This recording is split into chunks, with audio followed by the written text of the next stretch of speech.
Pelo sinal da Santa Cruz, livrai-nos Deus nosso Senhor dos nossos inimigos. Em nome do Pai, do Filho e do Espírito Santo. Amém. Podemos sentar. Amados irmãos e irmãs, os textos da missa de hoje trazem muitos ensinamentos acerca da nossa relação com os nossos irmãos, do nosso relacionamento com o próximo. O Evangelho apresenta, na figura do centurião, um modelo daquele homem que coloca os interesses do outro na frente dos próprios interesses. O centurião era um sujeito importante dentro do exército romano, e aquele homem vai até Cristo, se dirige até Jesus, não para pedir nada para si, mas para suplicar a Cristo a cura do seu servo que estava sofrendo na sua casa. E Cristo diz que vai lá curá-lo. Ele faz aquele testemunho de fé tão bonito, dizendo que Cristo nem precisava ir lá, mas estava a falar qualquer coisa, fala uma palavra e o meu servo ficará curado, e Cristo faz aquele milagre.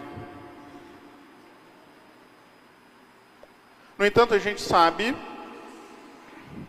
que muitas vezes, é claro, todos nós temos aquelas pessoas por quem nós rezamos, aquelas pessoas, né, que nos agradam mais, que nós estamos ali mais dispostos a ajudar. Mas também nós sabemos que muitas vezes nós lidamos também com pessoas que são difíceis. Pessoas que, para que nós as ajudemos, até para que nós rezemos por ela, nós temos que fazer um certo esforço, porque aquelas pessoas, né, não combinam muito conosco. E é justamente sobre isso que São Paulo está falando na Epístola aos Romanos. São Paulo está falando como deve ser o relacionamento do cristão com todos, de forma especial com os inimigos. Inimigo aqui não é somente aquela pessoa, né, que está querendo me matar, ou que, sei lá, eu estou querendo matar aquela pessoa, um inimigo quase que de guerra.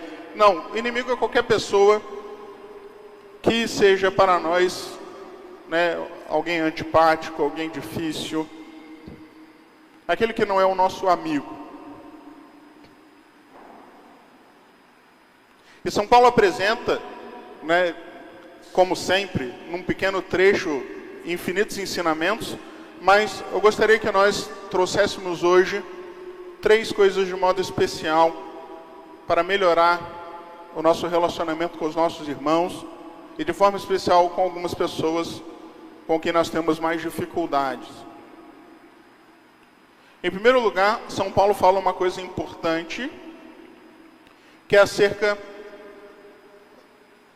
de uma falsa humildade que às vezes pode nos pegar.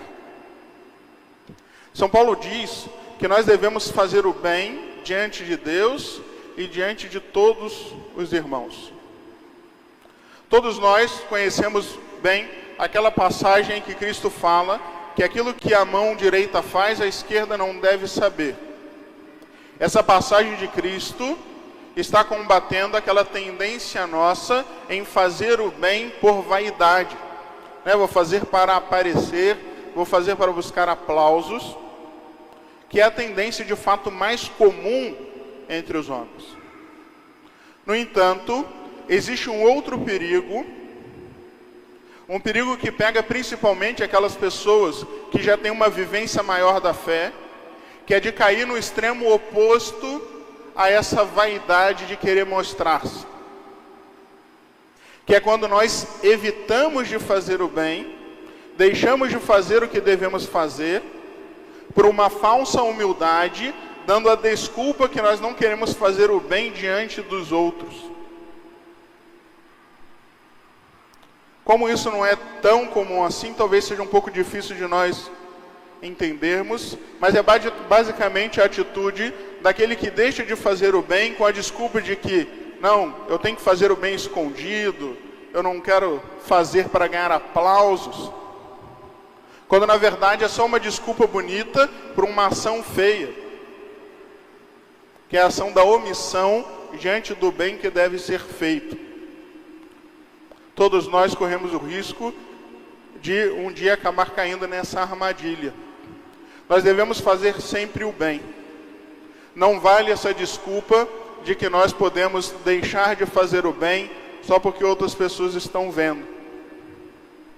Todos nós damos maus exemplos, muitas vezes, diante dos outros. Não tem problema que de vez em quando nós também demos bons exemplos diante dos outros.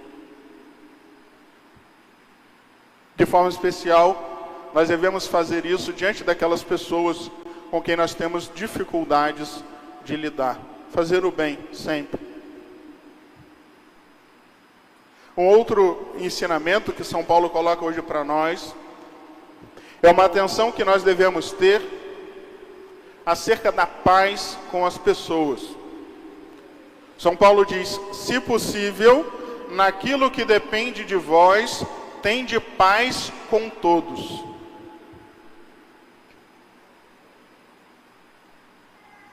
Às vezes, pode acontecer que, baseados num falso zelo, que no fundo é somente orgulho e soberba, nós acreditemos que a discórdia e a confusão que a gente arruma são virtudes e não vícios. Quando o sujeito é tão cabeça dura, quando o sujeito é tão arraigado em si mesmo, tão egoísta, que ele acha bom levar até o fim a sua opinião, mesmo que isso cause a discórdia com os seus irmãos. É claro, nós nunca podemos cair no relativismo. Existem coisas que são boas, coisas que são ruins, coisas que são verdadeiras e coisas que são falsas.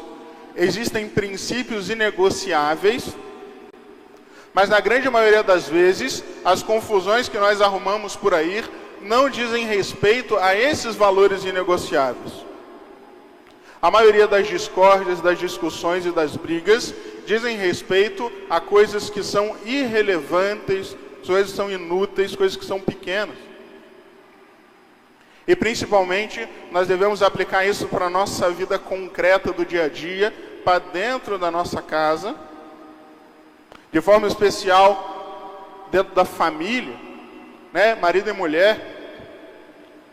Vocês sabem muito bem que mais de 99% das confusões, das brigas dentro de casa, são por coisas totalmente irrelevantes. São por motivos risíveis e ridículos. Coisas, brigas que em 5 minutos dariam para ser resolvidas com um pedido de desculpa, com um tudo bem, vou fazer diferente. Que às vezes se enrolam por horas e horas, porque ninguém quer deixar de ter razão. Fazendo assim, exatamente o contrário daquilo que São Paulo está dizendo. Se possível, mantenha a paz com todos. Infelizmente, na maioria das vezes, isso não é novidade para ninguém, nós temos mais facilidade em manter a paz com os estranhos do que em manter a paz com aquelas pessoas com quem nós dividimos a nossa vida. E quase sempre, aquilo que provoca as brigas, as discussões, os problemas, são coisas que, sinceramente, no fundo são só pequenas desculpas para extravasarmos o nosso próprio orgulho, a nossa própria vaidade.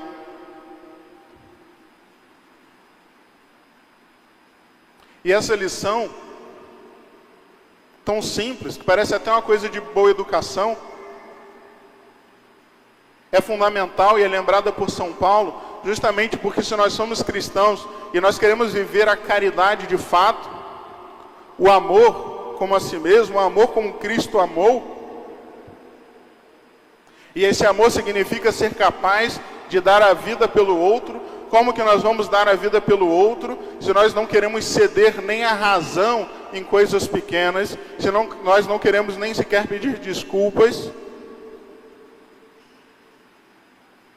se não somos capazes de manter a paz com aquelas pessoas para as quais nós deveríamos derramar mais amor na terra, que são nossos familiares. E é evidente que quem não consegue viver a paz dessa maneira, jamais conseguirá viver de fato a caridade. Da nossa parte, é claro que nem sempre a paz depende só de nós, mas de nossa parte, nós deveremos fazer tudo para manter a paz. A paz dentro de casa, a paz fora de casa. As discussões, as brigas que nós arrumamos aí por motivos muitas vezes bobos, poderiam ser resolvidos se nós tivéssemos sempre isso na nossa cabeça.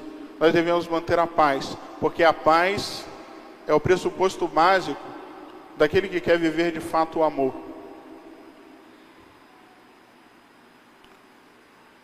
Da mesma forma, São Paulo vem nos alertar acerca do perigo da falsa justiça. Do mesmo modo que nós nos enganamos facilmente, achando que é humildade deixar de fazer o bem, achando que é zelo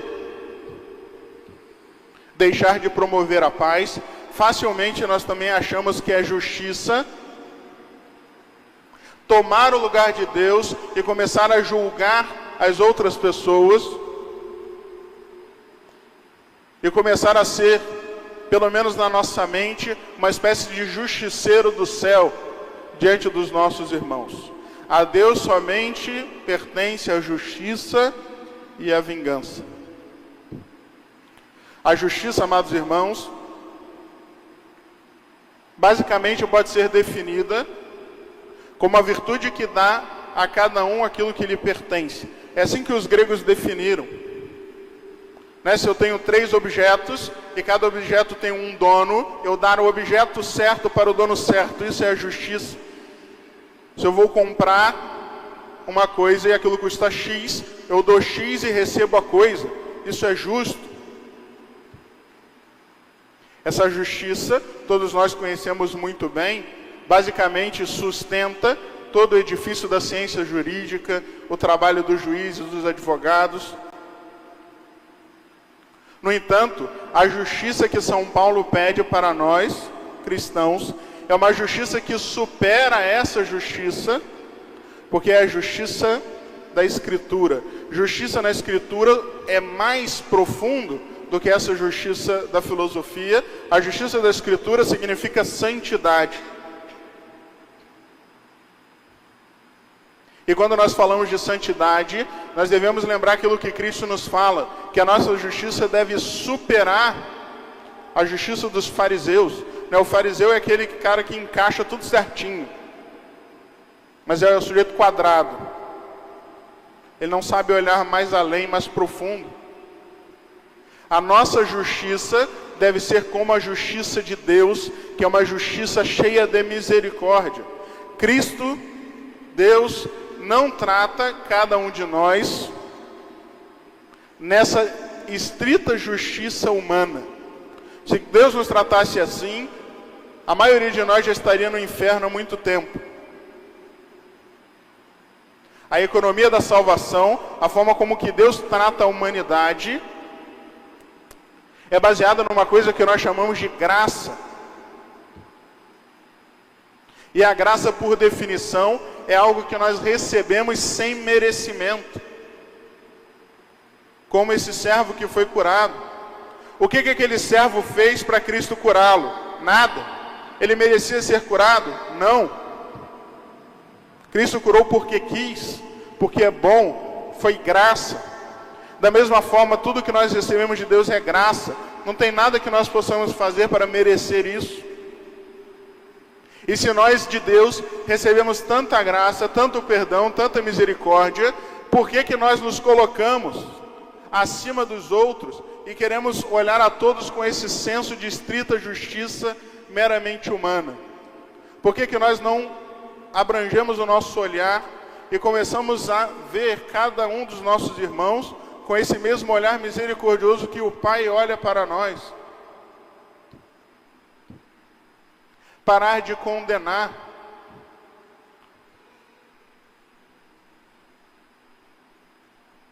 Parar de colocar-se num posto que não nos foi dado. Ninguém te constituiu juiz. Ninguém te constituiu justiceiro, aplicador da lei de Deus. Isso pertence só a Ele. E se nós sabemos que a medida com que nós seremos medidos é a mesma com que nós medimos, é também do nosso proveito que nós tenhamos o máximo de misericórdia para com todos. Porque normalmente o que acontece é que nós somos muito justos quando olhamos para fora e muito bondosos quando olhamos para nós mesmos. Quando na verdade nós devemos sempre lembrar que a justiça pertence a Deus, mas a misericórdia, que é de Deus, pertence também a nós. Também pertence a nós sermos misericordiosos como o Pai. Em nenhum momento Cristo nos manda ser juízes, mas sempre Cristo nos manda ser misericordiosos. E se nós soubermos ter esse olhar de misericórdia para com todos, superando essa mera justiça humana, nós seremos capazes de olhar para os nossos irmãos com um olhar de generosidade. E quando esse olhar de generosidade amadurece na nossa vida, então nós seremos capazes de ter aquele mesmo espírito do centurião.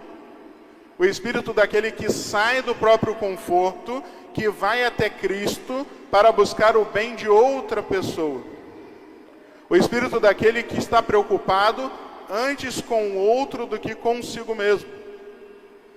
E justamente se nós vivermos assim, como que caçadores de graças para os nossos irmãos, então nós também poderemos receber esse mesmo elogio que Cristo faz àquele homem.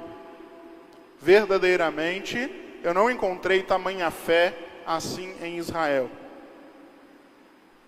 Que nós vivamos sempre de uma verdadeira humildade, de um zelo verdadeiro e de uma santidade verdadeira, para que nós também possamos ouvir de Cristo esse mesmo elogio que Ele faz hoje para aquele homem.